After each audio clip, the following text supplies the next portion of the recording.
بحوالہ مشکاۃ شریف حدیث نمبر 4834، رسول اللہ صلی اللہ علیہ وآلہ وسلم نے ارشاد فرمایا کہ اس شخص کے لیے ہلاکت ہے جو بات کرتے وقت جھوٹ بولتا ہے تاکہ اس کے ذریعے لوگوں کو ہنسائے۔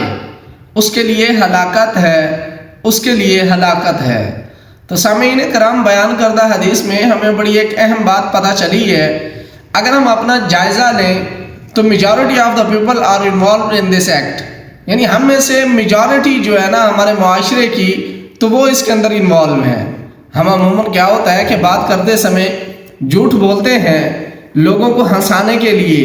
ہم تو کہتے ہیں کہ یہ ہم مذاق کر رہے ہیں، حالانکہ یہ مذاق نہیں ہوتا، بلکہ ہمارے نامہ اعمال میں جھوٹ لکھ دیا جاتا ہے اور ہمارے لیے ایک ہلاکت ہے۔ جیسے ہمارے نبی نے فرمایا کہ اس بندے کے لیے ہلاکت ہے کہ جو بات کرتے وقت جھوٹ بولتا ہے صرف اس وجہ سے کہ لوگوں کو ہنسائے۔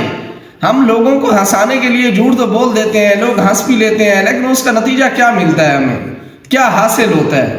حاصل تو پھر بھی ہمیں کچھ نہیں ہوتا، بلکہ الٹا ہم اپنی آخرت خراب کر رہے ہیں۔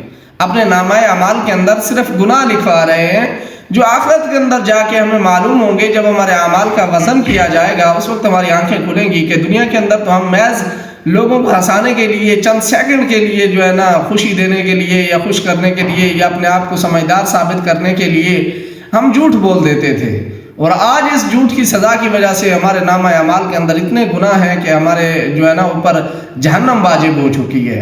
تو آج دنیا کے اندر اگر اللہ پاک نے موقع دیا ہوا ہے، سانس ملی ہوئی ہے، تو اس جھوٹ سے تو کم از کم بچ جانا چاہیے۔ جھوٹ بالکل نہیں بولنا چاہیے اپنی گفتگو کے اندر، جھوٹ سے گریز کرنا چاہیے۔ ہمیشہ راہ راست پر چلیں، سچ بولیں، چاہے ساری دنیا آپ کو چھوڑ دے، لیکن آپ کبھی جھوٹ مت بولیں۔